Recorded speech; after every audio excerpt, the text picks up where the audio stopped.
Hey guys, in this month's top 5, I'm going to be sharing with you my favorite book couples from 2018.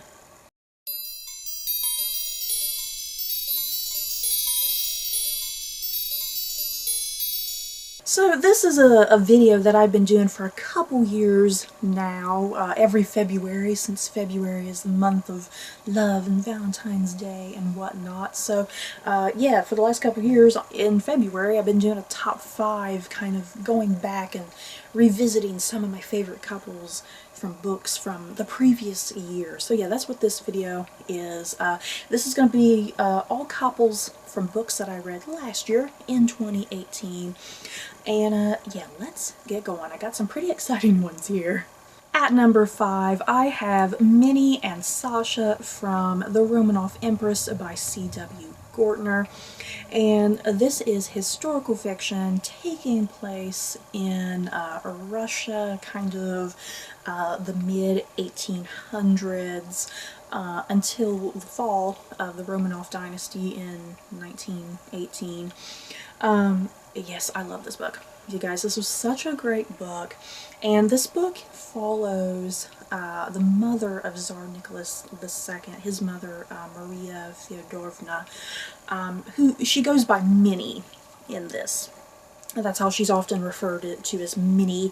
And yeah, her husband being Tsar Alexander III, but he goes by Sasha in this. So yeah, Minnie and Sasha, if you will. I adored them as a couple. I went into this book not expecting to really ship anybody, you know what I mean? Because a lot of times when I go into historical fiction, especially when it's based off of real people, I'll either ship it or I won't, because sometimes it feels a little strange shipping real life people, but I found myself just falling head over heels in love with Minnie and Sasha and their relationship. And yeah, there's a part of me, I'm hoping that their relationship was this genuine and this strong and romantic, like how it's portrayed in this book. You know, I don't want the real history to ruin it for me, because yeah, I don't know what their real true relationship was like, you know. I didn't live back then to know, but yeah, I'm just kind of trusting what C.W. Gortner has given me in this book, you know. But yeah, I was shipping them like a crazy person. I love them. And yeah, just so tragic at the same time too, because they're not really married for too terribly long. If you know your Russian history, you know the Russian monarchy just not very good. The Russian monarchy just never really good. People always getting assassinated or dying young or whatever. But yeah, Minnie and Sasha, definitely my favorite couple coming from this book, and just so sweet and romantic. At number 4, Percy and Annabeth from the Heroes of Olympus series by Rick Riordan. And I picked the correct book here to show you guys, because this is the House of Hades. This is like book 4 in the series, but yeah, Percy and Annabeth are on this cover. I believe this is them on the cover. So yeah, I wanted to pick an appropriate book from the series to showcase Percy and Annabeth. But yeah, Percy and Annabeth, starting off in, you know, the Percy Jackson series, and yeah, the two of them do continue in the Heroes of Olympus series.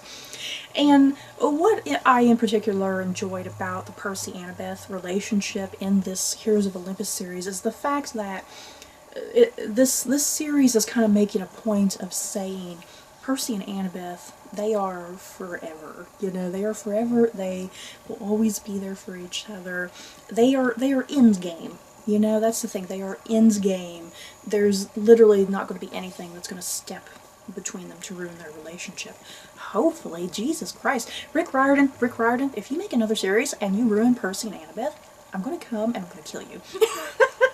Okay, maybe not that dramatic. I'm being a little crazy, but seriously, Rick Riordan, don't do anything to sweet, precious Annabeth and Percy. No, please. But yeah, I loved Percy and Annabeth in this. So sweet, So cute. This is how teenage love should be. Okay, maybe minus monsters chasing you and trying to kill you, but still, I love their relationship. They treat each other as equals. They have a great partnership. It's kind of perfect. At number 3, Roger and Brianna from The Drums of Autumn by Diana Gabaldon, this being book 4 in this series. And say what? I don't have Claire and Jamie in this top 5? You may be shocked, you guys. If you happen to watch my book review for this particular book, I wasn't really a big fan of this book. There were a lot of things about it that were kind of boring to me, kind of slow and tedious and monotonous. But yeah, one of the big positive things that I walked out from this book with is that I really enjoyed the Roger and Brianna relationship. Now, was it perfect? Hell no. Roger and Brianna, they definitely have some issues and some problems and things that they kind of need to face, you know, as individuals and also as a couple. So yeah, as a couple, they are definitely a flawed couple. They are not perfect, but I think that's what makes them enjoyable to read, you know? And the thing is, Jamie and Claire, as much as I love the characters of Jamie and Claire in this series, the thing is, I think their relationship is, it's kind of predictable and a little boring at this point. You know, you're 4 books into the series, and there's nothing that's changed between them. You know what I mean? It's like a TV series, you know, if you watch a TV series and you're rooting for your favorite characters to get together, and then kind of once they do get together, then it's kind of not really any fun anymore, because there's no more drama, you know? I mean, that's kind of horrible to say, but yeah, you're watching a TV show sometimes to watch your favorite couple, you know, all their drama and all their issues. You're anticipating what's the next step and what's the next move, and yeah, once they do finally get together, it's like that anticipation is kind of gone and it's ruined. So yeah, that's kind of what has happened to Jamie and Claire for me, though I still love them as a couple. It's like there's nothing to anticipate anymore. There's no more excitement. So yeah, that's why I have Roger and Brianna on this list, because they're new and they're fresh. They're essentially the new Jamie and Claire, if you will. And I love them as a couple in this. Like I said, definitely not a perfect couple. Definitely they have some flaws. They're both very stubborn, and they both have their own independence and the way they think, you know, and yeah, it's like, how can they compromise? That's kind of their big issue. How can they compromise with one another? And yeah, this book definitely takes some seriously dark, dramatic twists and turns when it does come to their relationship. It's like, Diana Gabaldon, what the hell are you doing? Are you trying to make me miserable? You know, are you trying to make me, the reader, a miserable wreck? But yeah, Roger and Brianna, definitely one of the biggest positive highlights I had in regards to this book, you know, against all the negativity I had about it in general. But yeah, I love them, and I can't wait to see where their relationship kind of continues to go in the next several books. There's so many books in this series. At number 2, I have another historical couple in here, and that is Alexander and Eliza Hamilton from My Dear Hamilton by Stephanie Dray and Laura Kamoe.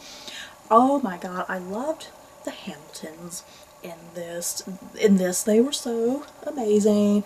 Kind of like Roger and Brianna, the Hamiltons, they are not perfect people either. They definitely have their flaws and their issues.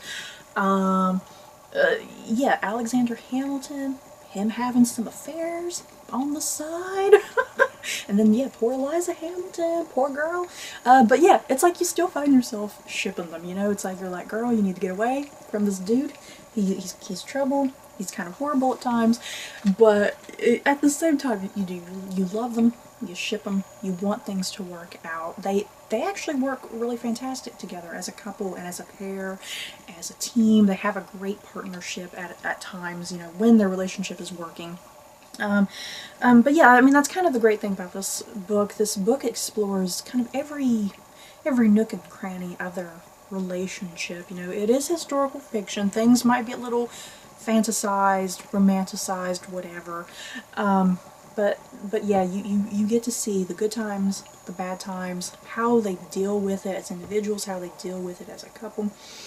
And yeah, just, by the time you get to the end of this book, it's like, whoo, you've been on an emotional journey. I can't describe this book any other way. It's definitely a big, huge roller coaster of feels when it comes to the Hamiltons. And at number 1, my favorite book couple that I read last year in the year of 2018, it goes to Alex and Ada from Alex and Ada by Jonathan Luna.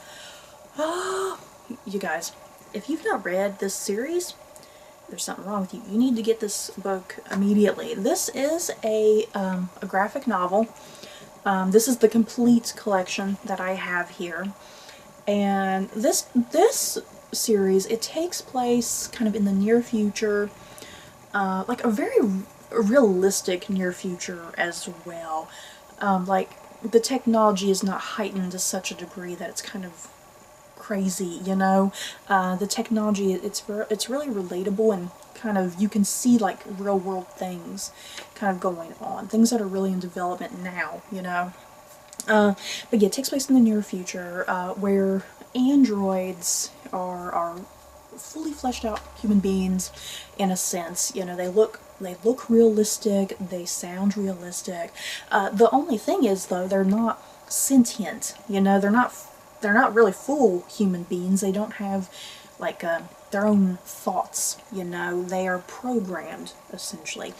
But yeah, what this series explores is the idea of, well, what if androids could become sentient? What if they could have emotions and feelings? What if they could fall in love? And yeah, that's where the story of Alex and Ada comes into play. Alex, he receives an android from his grandmother, and he's kind of just feeling bad about it, you know. He wants to have really deep, genuine discussions with this android. And so he does allow her to become sentient. And yeah, once she does become sentient, Ada is her name, once she does become sentient, yeah, their relationship just skyrockets. They fall in love with one another.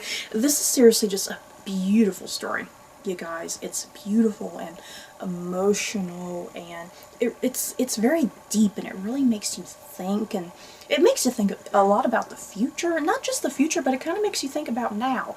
You know, if we let the course of our world kind of continue as it is, you know, will things just be terrible in the future, you know? And that's kind of the state of the world in this series, you know, especially in regards to technology and big companies, you know, especially like places like Google and Amazon. It's kind of what this book is a commentary on, is essentially like Google and Amazon, if you will. But yeah, Alex and Ada, just one of the most emotionally devastating, beautiful romantic couples I read last year, and I just couldn't get enough of them. This needs to be made into a TV series or something. I need a TV series, you guys, please.